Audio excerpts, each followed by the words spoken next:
This episode is brought to you by Ursa Minor Outfitters. Folks, I'm absolutely in love with my loon mug. It's handmade, it's an absolute piece of art. Whether it's at the office or at the house, people keep asking to check it out. If you're not a loon fan, they also have other beautiful mugs for wildlife fans of moose, bears, and eagles. They specialize in products highlighting the outdoors and local pride through quality design by local artists. They've even started expanding into items beyond mugs, like apparel, dog accessories, and soon candles and more. They also try to partner and highlight other small businesses, and in some cases, forego profits in lieu of charitable giving to help their community, such as the dog rescue. So check them out, UrsaMinorOutfitters.com, and enter promo code HikesMikes10 at checkout to receive 10% off your order. And for our four-legged hiking partners, they also have a portable silicone dog bowl and also a sweet over-the-collar dog bandana. Go check them out, UrsaMinorOutfitters.com, and don't forget to enter promo code HikesMikes10 at checkout to receive 10% off your order.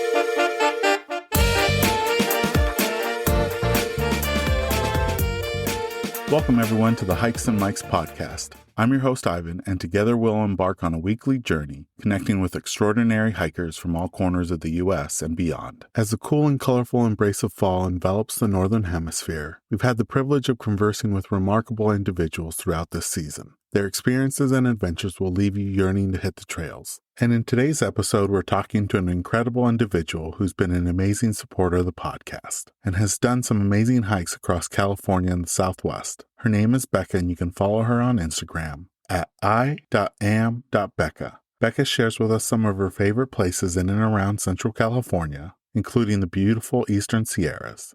We also hear about her recent visit to the Grand Canyon, which included her adorable kitten Buttons, who's also been exploring other national parks across the Southwest with Bekka and her family. Without further ado, let's jump into this episode with our guest, Bekka.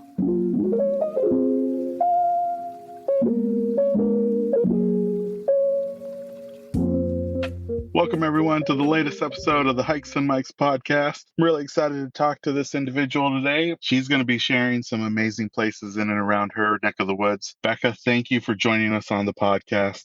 We always like to start off by asking our guests how long they've been hiking for and how they got started. Thanks for having me. I'm excited to be here. So I didn't really ever get started hiking. I kind of just was born into it. My family were all backpackers and hikers. So from really young, we always just hiked and backpacked for as long as I can remember. I don't think I appreciated it much when I was a kid. I had a lot of anxiety. I was terrified of bears. So whenever we'd go on backpacking trips, I would have these horrible panic attacks. And then as I got older, I kind of just kept hiking, like shorter hikes, walks, just as a way to kind of disconnect. I remember in college, my friends and I would just go out and hike around San Diego at the time just to kind of get away and relax. And I didn't really even kind of think about it. It was just always something that I did naturally. And then I kind of stopped for a few years. I would keep doing little hikes, and I was exploring national parks a lot, but I would keep my hikes pretty short.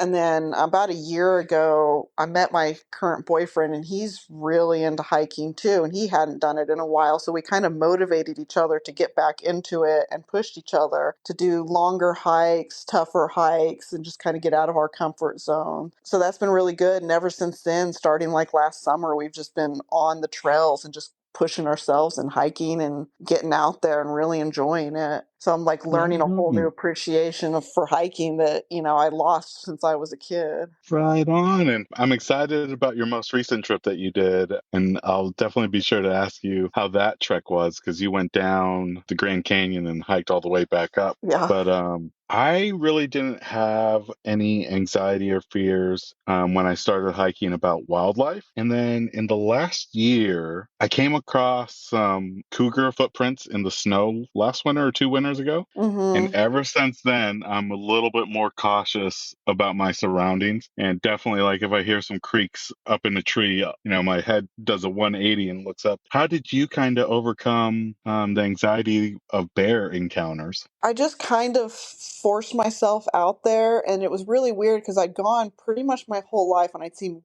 one bear and it was running off the other direction, like Mm. bears usually do when you see them. And then last summer, camping, I saw a bear. I think it was Kings Canyon or Sequoia. We were camping up there, and a bear came through the campground. And I wanted Oh, to wow. run. Like every instinct in my body was like, go get in the car and run. And I was like, no, stay here, stand here. The bear's not paying any attention. There's lots of people around. The bear's just coming through and scoping out what it's going to come back and get for dinner later. So I just kind of was like, okay, just do it. You can get through this. So after that, it was like a month later, and we're camping up in Mineral King in Sequoia, and another bear comes through the campground. And Oh, this one wow. got a lot closer, and I just kind of like, okay, all right, you've got this. And the bear hung around for a while, and it came through the campground, and then we could hear it circling the campsite for a little bit. And I just kind of swallowed my fear down and was like, it's fine. There's other people around. I can get to the car if I need to. Being in a campground and seeing a bear, it feels different. And then I still haven't seen one out on the trail, so I don't know how I'm going to handle that. Yeah, I think I'm just going to start carrying bear spray just for the confidence it's going to give me. Like I did that when I was in Yellowstone just because of grizzly bears. You got to carry the bear spray. But I think up Oh, yeah. here, with even the black bears, I'm like, it's just going to give me that level of confidence and security. So I'm not always just like, oh my God, is that a bear? Oh my God, is that a bear the Yeah. whole time I'm on the trail? Yeah, I started carrying bear spray just because of cougars. We Yeah, the have a people. few black bears in and around here, but the likelihood of coming across them, at least like nearby me, isn't too likely. I feel like where you're located in California, you're in a really good launching pad to go in any which direction to go hike and explore. How would you describe the hiking scene in and around your neck of the woods? It's been up and coming the last few years. I feel like a lot of people have started hiking more where I live, which is great because I mean we have the accessibility. I'm like literally 2 hours from Yosemite, an hour from Kings Canyon and Sequoia, 3 hours from Pinnacles, and those are just the national parks. I mean, we've got amazing trails just going up into the backcountry in the High Sierra. And lately, yeah, I feel like more people here have been hiking and exploring those areas. And I'm always shocked to hear, somebody who's lived in Fresno where I live for their entire lives. And they're like, oh yeah, I've never been to Yosemite. And I'm like, what? Like, are you kidding me? Like, people come from all over the world to come to these national parks that are right in our backyard, and you've never been. But yeah, You our know, trails, the trailheads, used a few years ago, you would drive up there and there'd be nobody at the trailhead and there'd be nobody on the trails. But within the last, probably more so with COVID and social media, you got to get to the trailheads at like 6 or 7 o'clock, or you're just not going to find parking. And same okay. thing with the national parks. I mean, you got to be through that entrance gate by like 6 o'clock if you want parking in any of the national parks. It's crazy. So it's a good thing. I like seeing people getting outside and on the trails, but at the same time, I'm like, oh man, like 6 years ago, these trails, I had them all to myself. Yeah, it's a fine balance, right? Because you Yeah. like that people are going out there, but then the lines, like for us here in the Pacific Northwest, they haven't announced when they're going to do it, but eventually they're going to do time to entry into Mount Rainier National Park. So you'll Oh, have to get really? a permit. And I've only had to deal with that at Arches, but I feel like, especially the more popular national parks, that's kind of the direction a lot of the places are heading. Yeah, Yosemite did that with COVID, and you'd have to get permits. And it was good because you could go to the park and there weren't as many people and it wasn't as crowded. But for the locals, like I just drive through Yosemite to get to the east side, and I would have to Yeah. prepare and get a permit and a reservation just to drive through. And that was, I get why they're doing it, but at the same time, like I said, it's just kind of like, okay, but like, can the locals get through? Can I just drive through really quick? I promise I won't stop and take a single picture. I'm just driving through. No, I think, and this is something that I submitted when they asked for public feedback, but at least allocate, a handful of daily permits for locals, because, and I imagine it's, something that's nationwide, but like if you're a local and a national park is, a day trip away, it's nice to have a free day and then be like, oh, I'm going to go to the national park today and be Hmm. able to do that and not have to worry about getting a permit to get in. But, we're recording this episode at the end of summer, and I don't know if you guys are feeling it down in California like we are in the Pacific Northwest, but the fall is definitely creeping in, and you could sense the seasons are changing changing. But as far as your summer experience hiking, do you have any memorable visits or hikes that you were able to do this last summer? Yeah, this summer it was tough because we got so much snow last winter that our higher elevation hikes and our backcountry hikes didn't clear of snow until like August. And it was the same issue with going over to the east side, Tioga Pass, which is how I usually get over to the east side. It's a 4 hour drive instead of like a 6 or more hour drive. Didn't open until the very last week of July. So I didn't get as much hiking done as I'd wanted to. And it's so hot down here that you really have to go up to like 8,000 feet until it's tolerable to hike. It kind of forced me to go out and travel more and get out of California and do some road trips. A couple weeks ago, we got up and explored some lakes, and that was good.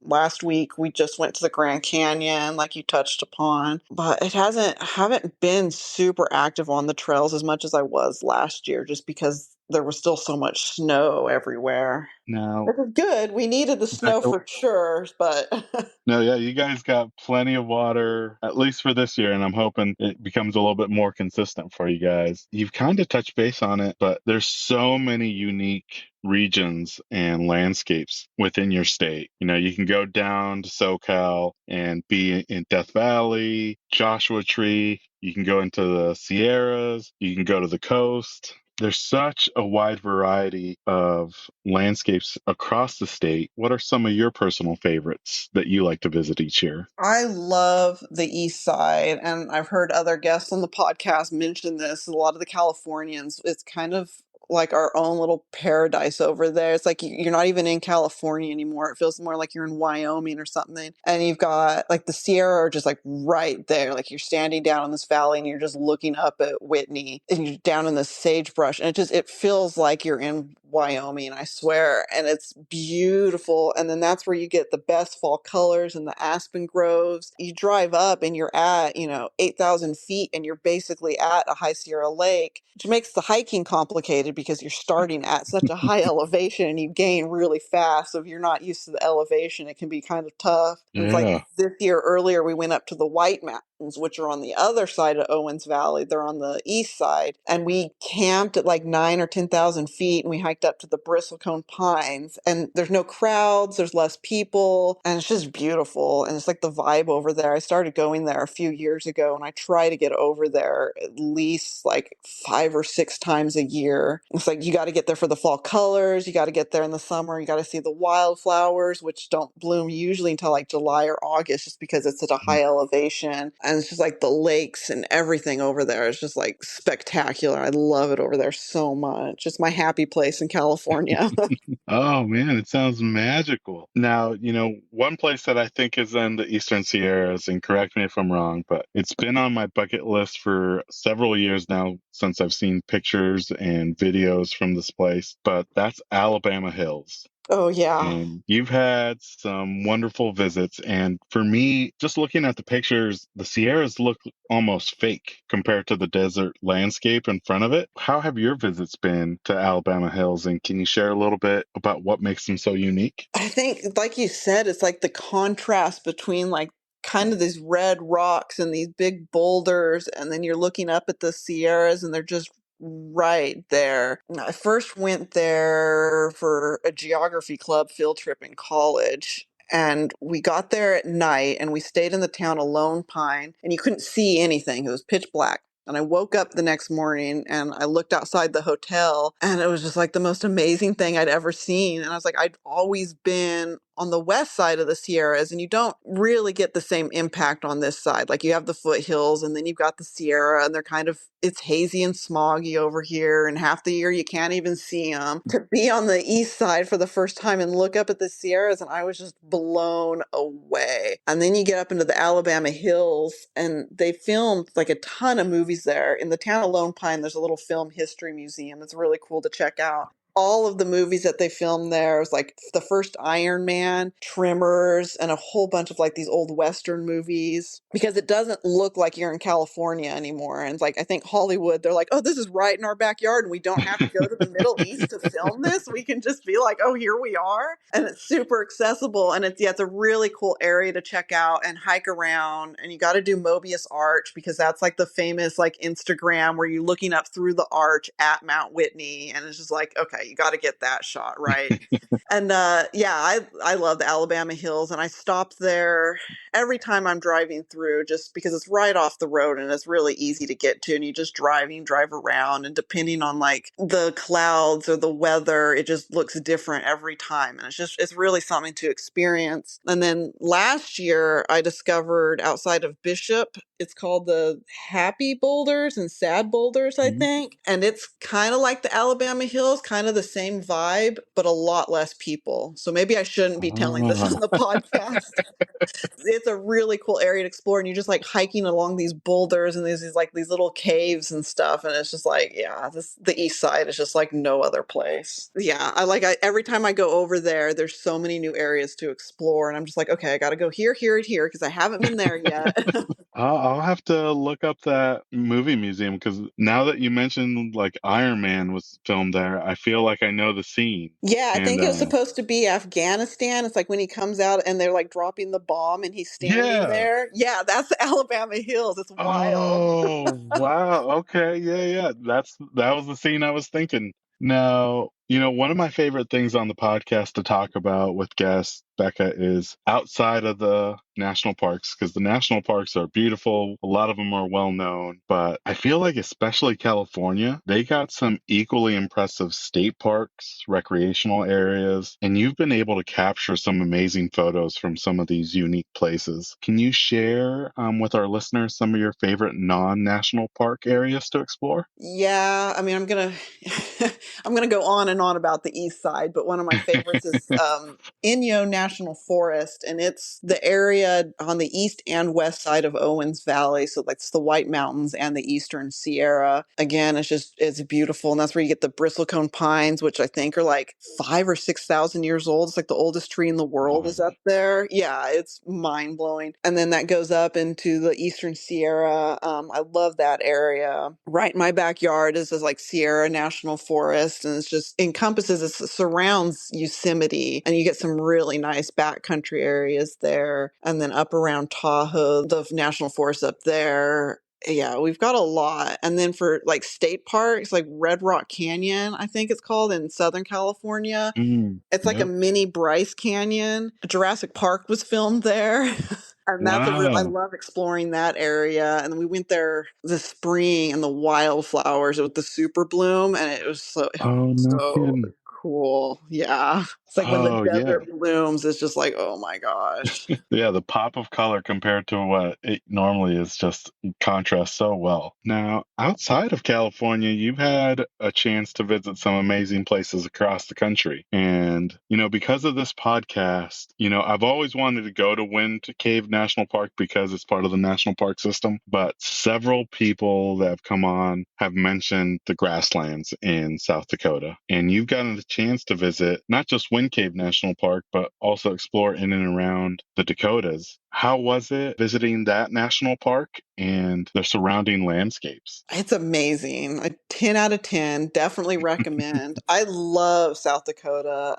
I'm kind of weird. I was just talking to a friend about this. She's like, I love forests and trees. And I'm like, yeah, but I really like open, vast prairie and open plains. That's where I really feel like the most peaceful. Maybe it's because I know there's no bears out there that are going to get me. I don't know. Or if there's one coming, I'm going to see it coming at me. Yeah. Yeah, and it's just you feel the breeze blowing the grass, and it's just like the most peaceful feeling. And then in the summer, you get these amazing thunderstorms, and then the bison, they're just like this like primal animal, and they're like powerful, and it's so inspiring. Like I love South Dakota. Wind Cave is really cool. Like I love cave. Anytime I can go to a cave, I'm like, yes, I'm going into the cave because I'm Yeah. obsessed with bats. Like they're my favorite animal. And I was really disappointed. We're on the tour in Wind Cave, and the tour guide was like, well, you'll all be happy to find out, but we don't have that many bats in Wind Cave. And like everybody on the tour, because generally people are all afraid of bats, and they're like, Yeah. oh, yeah, sweet. We don't have to worry about bats. And I was like, oh man, like I want my money Oh. back. Like I'm here for the bat, but it's really cool because you're just like walking around, and then Wind Cave is like right on like the cusp of like the Black Hills. So you've got like patchy forest, and you've got the grass, and it's like beautiful open sky, and then there's just buffalo walking around, and then you drop down into these little valley areas, and there's all these trees. So it's like you're back in the trees and it's green, and then you go back up on the ridge and you're in the prairie again, and it's just like it's really Wind Cave is 100% underrated for a national park. Like I definitely recommend it. Badlands was really cool, but I think I liked Wind Cave more than Badlands even. Oh, okay. I gotta ask, Becca, so what's the easiest way to get to Wind Cave? Do you have to fly into the capital of South Dakota and then drive out there? I was going to my cousin's wedding in Fort Collins, so Okay. we flew into Denver for that trip and drove up through Nebraska in South Dakota because I'm on a quest to go to all 50 states, and I'd been to all of the states around South Dakota. So I was like, okay, I'm in Colorado. That's pretty darn close. We're going to South Dakota. I'm like, I'm checking it off. So we drove up there Nice. from Denver, but it was only like a 6 hour drive, I want to say, from Denver. And it's a Oh, pretty that's really close. drive. Yeah. And we stopped at, I think it's called Scotts Bluff. It was like on the Oregon Trail in Nebraska, and that was really cool too. Nebraska's also totally an underrated state. Like there's a lot of hidden gems there. Yeah, I haven't had a chance to visit Nebraska, but I visited rural Kansas, and some of the state parks and just recreational areas are pretty surprising because, I feel like Nebraska, Kansas, they don't really get the hype as a hiking destination, but they definitely have some really amazing places to go visit. Yeah, I agree. They call them the flyover states, but I call them the sleeper states. I'm like, don't sleep on them. Like you got to check them out. Exactly. Now, you kind of touched on this, but Yosemite's in your backyard. It's easy to get to when there's not hundreds and hundreds of feet of snow. But I feel like the wintertime, the park definitely becomes a little bit more sleepier, less crowds, and you've been able to capture some amazing moments there in the winter. How's it been visiting Yosemite in the wintertime compared to the other seasons? I love Yosemite in the winter because there's way less crowds. The best time to go to Yosemite is after they've closed it because of a winter storm or something. And the very next day when they open it, that's when you go in. You have to have Mm. chains, and a lot of people are like, well, I don't know how to put chains on, or they don't have chains to their car. So it keeps the crowds down. And I was a few years ago, and there was a big storm, and they closed the park, and I went in the next day. I took the day off of work, and I'm like, I'm going in.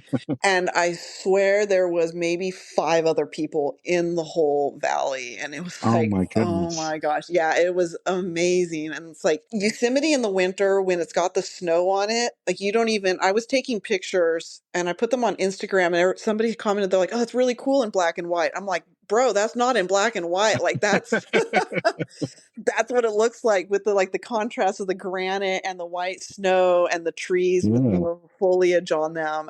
It's really pretty. It's like it's Ansel Adams. That's what it is. And then yeah, and then you go into the lodges, and they have these big fireplaces, and they're decorated for Christmas, and it's this whole vibe down there. And they have a skating rink at Curry Village, and you can skate there. And then also, little known fact, there is a ski resort in Yosemite, Badger Pass, and that's where I first learned how to ski. Was that Badger Pass in Yosemite, and they've got cross country trails, and you can actually cross country ski out from there. They have some huts. You can cross country ski out to some of the points, and up Glacier Point you can cross country ski out there. Some of it's groomed, but at a certain point you go off down into the snow. And then there's some downhill runs and stuff too, but yeah, it's kind of a hidden gem too. So I've skied in Yosemite. Oh, that is awesome. I don't know if the listeners are waiting for this question, but I know I've been waiting to ask this question. And if the listeners aren't aware, you have an adorable hiking companion by the name of Buttons. Can you share a little bit about him and how he has been adjusting to the trail life? So Buttons is interesting. My daughter really wanted a cat. And she wore me down, as kids do. Mom, I want a kitten. Mom, I want a kitten. Mom, I want a kitten. Okay, we'll get a kitten. I'm a dog person. So I always joke that Buttons is kind of the result of what happens when a dog person gets a cat. Because he's definitely more dog than cat. He's really interesting. So we got him, and a lot of people have asked, well, how did you train him for the trail, and how did you get him used to the harness? And I didn't. I got him when he was 11 weeks old, and at 13 weeks old, he was finally big enough that I could put a harness on him. So I got the smallest harness I could find, and I put that on him, and he was fine. He didn't react or respond to it at all. So he kind of explored with that for a little bit. And then the next day, I'm like, well, he's not really reacting. So I tried a leash, and I took him out on the patio with a leash and the harness. And he, again, didn't even react to it at all. He was like, this is completely normal. And I'm blown away by this cat. Because I've had cats in the past, and you put a harness on them and they do the flop over and they just lay there Yeah. and they will not move. And they look at you and they're hard pass. No, this is not happening. I'm a cat.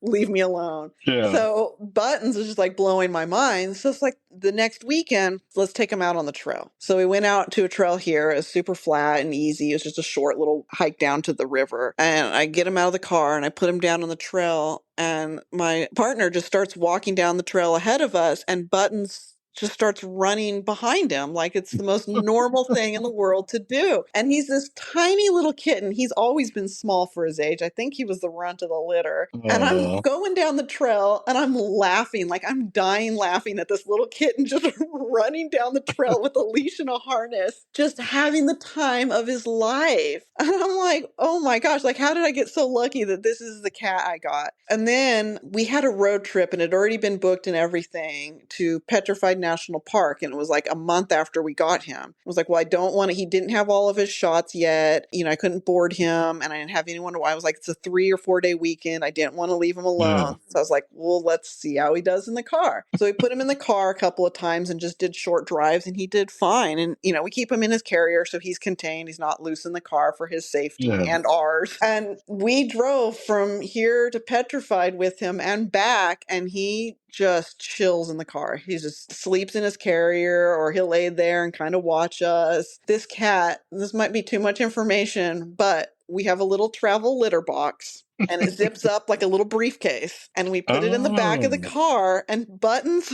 will use the litter box in gas station parking lots. He's used it in restaurant parking lots. Way. He just uses it. And it's this cat is so crazy. And it's people have told me he's the perfect cat for you. He was made for you. He's a road tripping, hiking cat. Yeah. Obviously, he has limitations. On the trail, I think the most he's done is mile and a half. Cats are like dogs. They don't sweat, so they start panting. So we have to be really careful anytime it gets too warm. If it's over 60, 65, we don't hike with him. We have a backpack on the trail that we can put him in if he needs to get put away safely or just gets tired or something. I mean, he's popular too. People love him. We took him at Grand Canyon. We had him out on the rim, and people were coming over and they were turning their back on the Grand Canyon, and they're like, oh my goodness, look at this cat. Can we pet him? Can we do it? What's his name? Asking us questions. And I swear at one point there was 2 California condors, and they're sitting there on the edge of the Grand Canyon, and people were coming up and they're like, look at this cat. And I'm like, yeah, but look at the condors. That's a super rare bird. They're like, oh, but it's a cat. And I'm like, yeah, I know. He's cool, but look at the condors.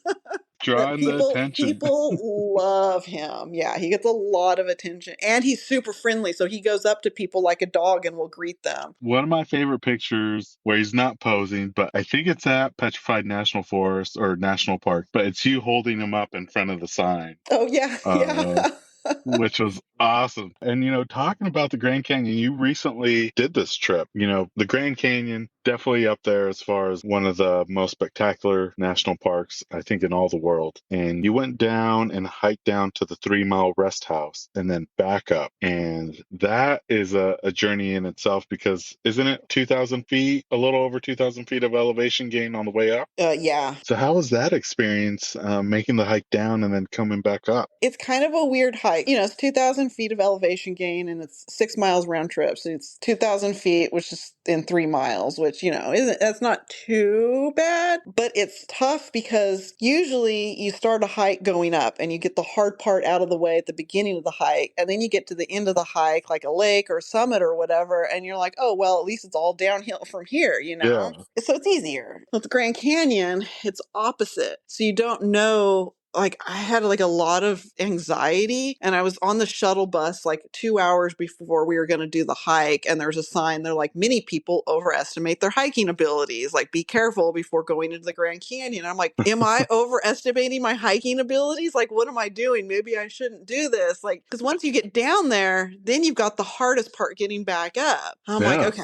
that's fine. I can do this. Like I've done harder hikes. I did Lassen. That was 2,000 feet of elevation gain, I think around there in about the same distance. And I'm like, I've done hikes that are about the same level of difficulty. I can do this one. So we left at 4 o'clock in the afternoon because I hate hiking in the heat. So we're heading down and a lot of people are coming up at this point. And it's like the hottest part of the day. We're going down. So it's pretty easy. We're not exerting ourselves too much. And we're seeing all of these people coming up and they, not to hate, but they look like they were straight up dying and like wheezing. And I'm like, I feel like I'm in an emergency room at a hospital watching these people. And I was getting alarmed. I was like, okay, I'm in over my head. Like, I can't do this. And then we come around a corner and there's a ranger and he's on the radio and there's a guy laying on the trail with one of those heat blankets on him. So I think he Oh, had heat no. stroke or something. And I was like, oh my gosh, like what, what am I doing? But we pushed on, we got down there, we got to, I think it's 1.5 mile, the first stop. And we stopped there, to cool down and fill up our water bottles. So the cool thing about this trail is there are restrooms and water bottle fill stations. So that helped my confidence because I was Nice. like, okay, I can fill up my water bottles. I can drink as much water as I need and I'm not going to run out of water. And we get there and there's these two guys and the same ranger shows up. He's like, I got a distress call from you guys and they were struggling and having all sorts of issues. So the other cool thing about this trail is at 3 mile and 1.5 mile houses, there are boxes where they have trekking poles, MREs, Oh, blankets. wow. Yeah, because I guess this trail's pretty tough. So finding that out, I'm like, I've never seen that on a trail before. And I'm like, I'm having anxiety. I'm like, okay, we got to keep going. We got to keep going. I'm stubborn. I'm really, really stubborn. So when I have my goal in mind, like I'm going to get to it. So we get down to 3 mile house. I'm like, okay, we made it. It's 6 o'clock. It took us 2 hours to get down. And everything I read, was like for the time it takes you to get down, it's going to take you double the time to get back up. So it's Okay. already 6 o'clock. And I'm like, okay, let's have some snacks and let's drink some water and go to the bathroom and then rest for a little bit and then head back up because like we're not going to get up until like 10 o'clock at night. So we're sitting down there and two rangers show up again. Oh, no. And then a helicopter shows up and this Oh, helicopter's my. circling and I'm like, oh my gosh. Like I'm sitting there, I'm having my snacks. I took my shoes off because I was getting blisters on my feet in between them and I had the moleskins, but they were coming off. And I'm like, okay, I'm putting my shoes back on. We're hitting the trail now. Like I can't stay Yeah. down here anymore. Like we have to get back up because at this point, like it's going to take us so long to get back up. It's going to be like tomorrow morning. So we immediately hit the trail back up. And I'm like, okay, this isn't so bad. We got to 1.5 mile house. We had headlamps on us. I always carry a headlamp. So we put our headlamps on because now it's, pitch black basically. And then bats are flying around. So I'm stoked about that. And I'm feeling good. I'm like, this is great. We have got the trail to ourselves. It's cooling down because the sun has gone down at this point, and we get back up and it took us 2 hours to get back up too. So it was, 2 hours down, 2 hours up. My confidence was like soaring at that point. I was so proud of me. I was like, I nailed it. I did it. I was pumped after that. And, I already have 50% of hiking for me is mental. And I get into my head a lot about these things where I'm like, I can't do it. I can't do it. It's going to be too hard. I can't do it. And so every trail I do where I successfully complete it is just like another like way for me to look back for my next difficult hike. I'm going to be like, but I did this hike and it was harder. I've done Yeah. Round Top and I've done Lassen and I did Grand Canyon and I know I can do it. So it's like every one of these hikes for me is like this big achievement just because it helps my mental state a lot and my anxiety when I'm hiking. So Grand Canyon, it was tough. It was tough mentally, but physically it wasn't that tough. I mean, it wasn't easy, but yeah, mentally Yeah. I was like, oh my God, I'm going to die on this trail tonight. Oh, I feel you, Becca. Yeah, it's something about completing these things that seemed nearly impossible that open up like other avenues when it comes to hiking. Like, oh, if I did this, these might be possible as well. And, Becca, we're recording this episode at the end of summer, and you've already talked about some gorgeous places in and around your neck of the woods for fall colors. And you've captured some amazing aspens and even a few larches, I think, that are changing their needles into that golden color. Do you have any hikes or trips planned for the fall season? I've got a few. Well, actually, tomorrow we leave to go to Bryce Canyon. So that'll be like the Nice. first. But then, yeah, in September, we're going to the east side out of Bishop and Lake Sabrina. And we're going to try, I think it's Hungry Packer Lake. It's kind of a weird name. Might be too early for fall colors, but maybe once they get up a little bit higher, there might be some, or they might just start changing. Yeah. And then, November, I'm going to hit up Redwoods National Parks. I've got 2 national parks in California left, Redwoods and Channel Islands. And so Redwood is next on the list. I'm stoked Right about on. that. Never been there before. Don't know. I think there are maybe some deciduous trees on the coast, but I don't know. I don't know if I'm going to be getting too many fall colors this year.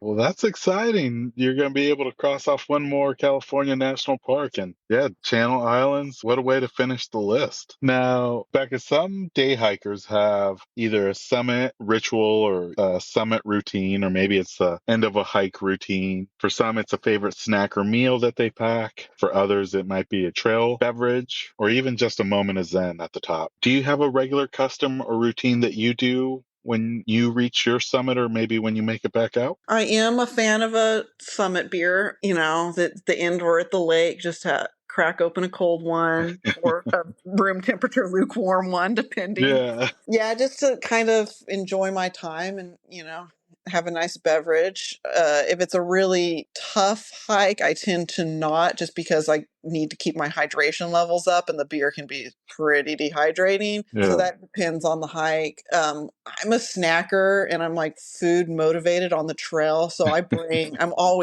like a grocery store. I'm like opening up my backpack and I'm like taking all of these things out. I'm like the Mary Poppins of trail snacks. I Like like beef that. jerky, and then I've got to have my sweets up there. So yeah, when I get to the top, I usually snack and eat a lot before heading back down, or back on the loop or wherever. And then yeah, I'm a sucker for like a pizza or a really good burger after a hike, because yeah, like I said, Yes. food. Like I have something in my head and I'm like, okay, this is what I'm craving, like this is what I'm hiking for, and then I get there, I'm like, yep, that's the burger. Something about a hamburger after a long hike, it hits different. Oh, for sure. Yeah, I'm right there with you. Sometimes, like right when we're starting off on the hike, I'm like already thinking about my post hike meal and what it's Mm. going to be.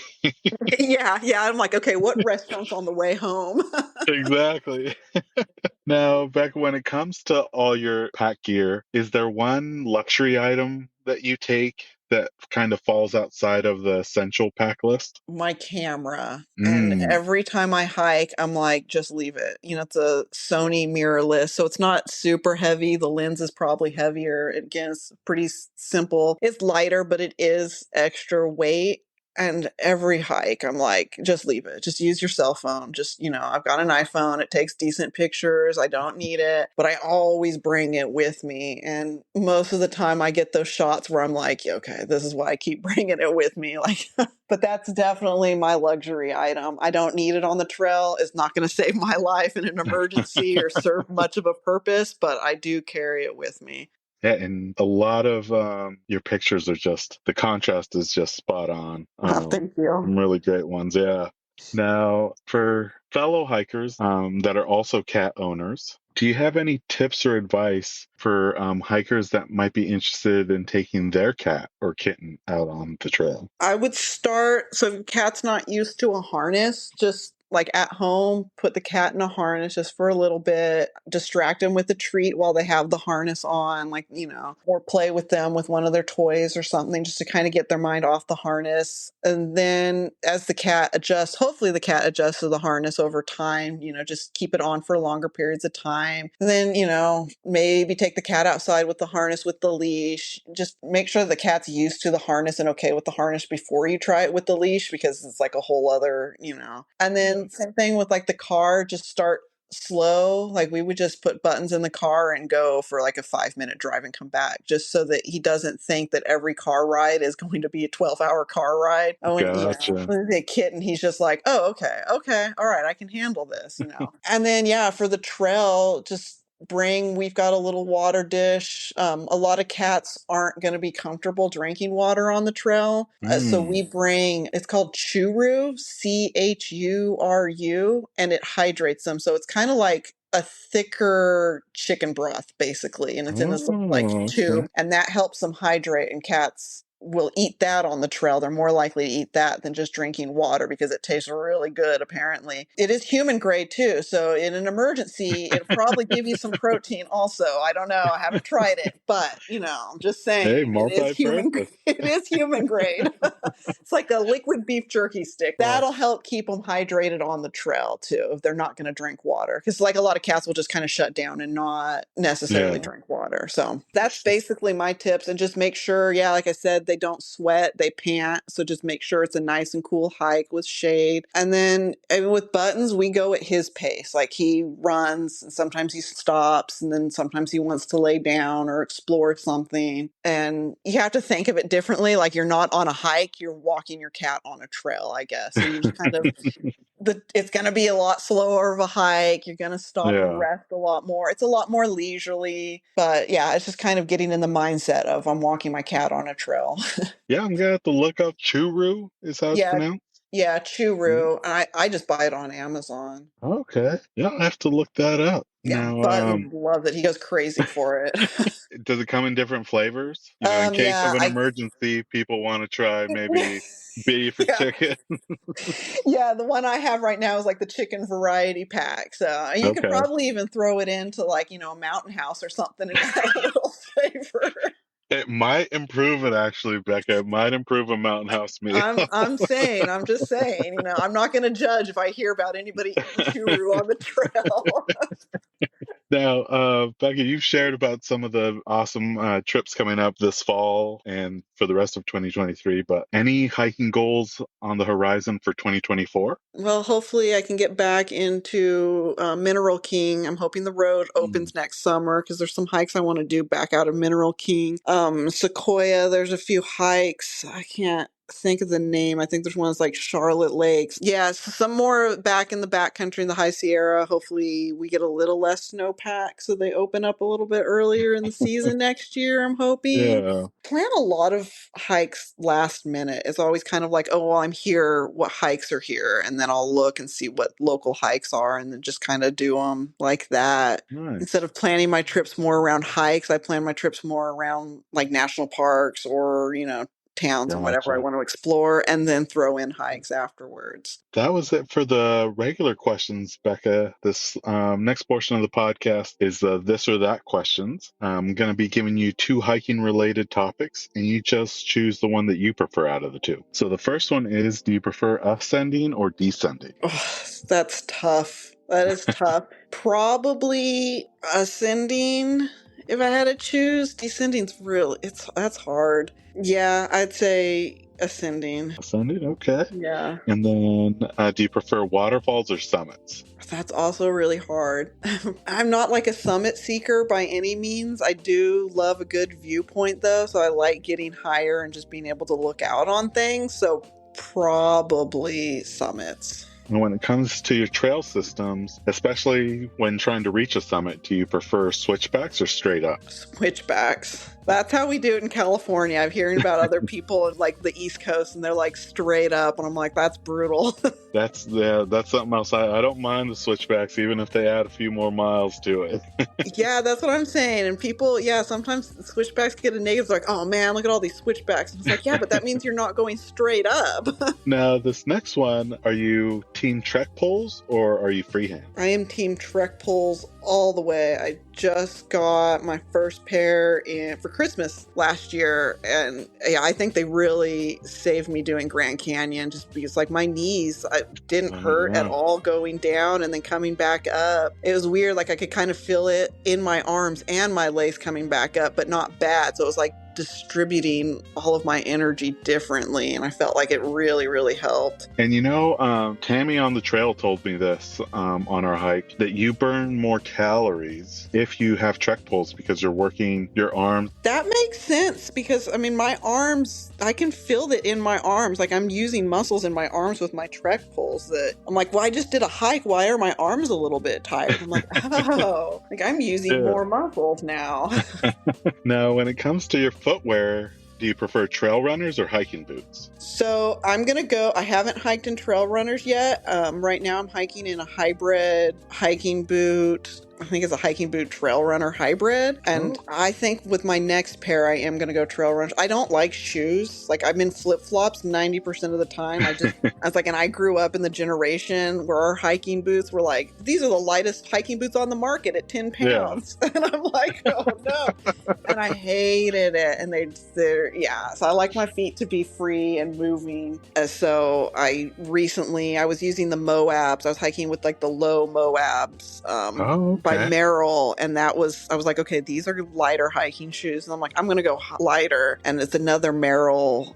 I can't remember what kind of Merrill, and that's what I'm using now, and I'm liking those too. So it's kind of a slow transition, but I think next pair are gonna be runners. Oh, I'll have to reach out and see how you like the transition to full-time trail runners. Yeah, because I'm in that same boat. I've always been a boot guy for the ankle support, and I found a hybrid hiking boot from Adidas where it kind of looks like a sneaker in a way, but it has an aggressive tread on the bottom. And it's somewhat lightweight, still not lightweight like a trail runner, but yeah. Yeah, and I'm in the exact same, but I think the boots I have, or the shoes right now I'm using, are like the Merrill Speeds or the Moab Speeds, I think. And it's kind of the same thing. It's like the hybrid between a sneaker, tennis shoe, and a hiking boot. And I really like them so far. I've been really happy. So I'm like, okay, I can go lighter, and Now, when it comes to your trail systems, do you prefer a loop trail or an out and back trail? Loop trail. I like new scenery. I do the same thing when I plan road trips. I plan big loops. Yeah, because then you see different parts of the country or the state. Okay. Now, when it comes to bodies of water, especially some of those gorgeous mountain lakes that you have in your backyard, do you jump in or do you stay dry? I jump in every time. I jump in. It's like a rite of passage in my family. It's like my dad started it, and yeah, you jump in. If there's water, you jump in. It doesn't matter if it's cold, you get in. Now, I feel like California gets beautiful sunsets, but when it comes to sunsets and sunrises, do you have a preference between the two? Sunsets. Because like you said, California gets amazing sunsets, and sunrises, you got to get up too early. This next one's tough because you get both of them, but spring flowers or fall colors? That one is really tough because fall is my favorite season, but I love wildflowers. When you get up into the high Sierra and you're seeing the wildflowers, or down in the deserts and you're seeing the wildflowers, and there's like so ephemeral. And then some years you get more than others. And so, yeah, I'm a wildflower girl all the way. And then this last one is probably the most controversial one out of all of them. But when it comes to social media, do you tag a hike or do you not tag a hike? I tag the location. Like I'll tag like the national forest I'm in or the national park, especially if it's already pretty well known. Like it's a picture of the Grand Canyon. Obviously, I'm at the Grand Canyon or Yosemite. I generally don't tag the trail, but if somebody wants to ask, I'm going to tell them what trail it is. That's a good balance. I figure. Now that was it for this or that questions, Becca. It's been awesome getting to chat with you and learning about ins and outs of Central California and amazing hiking opportunities that you've been able to accomplish over the last couple of years. If folks aren't following you yet on social media, what are some of the best spots they can see your upcoming adventures on? I am only on Instagram. So they can follow me at Instagram. I am Bekka. It's just I.m.Becka, kind of like I am Groot, but Bekka. And we'll be sure to add it to the episode show notes so people can follow along. Becca, it's been awesome chatting with you. Thank you so much for coming on the podcast. I really appreciate it. Yeah, thanks so much for having me. This has been awesome. And that brings us to the end of this episode alongside Becca. We extend a heartfelt thanks to her for coming on the podcast. Make sure to stay connected and follow her upcoming adventures on Instagram at i.am.becca. We have an incredible lineup of episodes planned throughout the fall, and we can't wait to share them with you. New episodes will be dropping every Monday with occasional bonus episodes on Fridays. To ensure you never miss out on those thrilling tales, remember to hit that like and subscribe button. Your support means the world to us. Don't forget to join our vibrant community on Instagram at Hikes and Mics. We'll be sharing episode visuals, my own personal hiking content, and so much more. Let's stay connected and continue to inspire each other on this remarkable journey. As we bid farewell, remember to tread those happy trails, embrace the great outdoors, and keep the spirit of adventure alive. Until next time, my fellow explorers, happy hiking. This episode's music was created by Ketsa. Follow him on Instagram at Ketsa Music.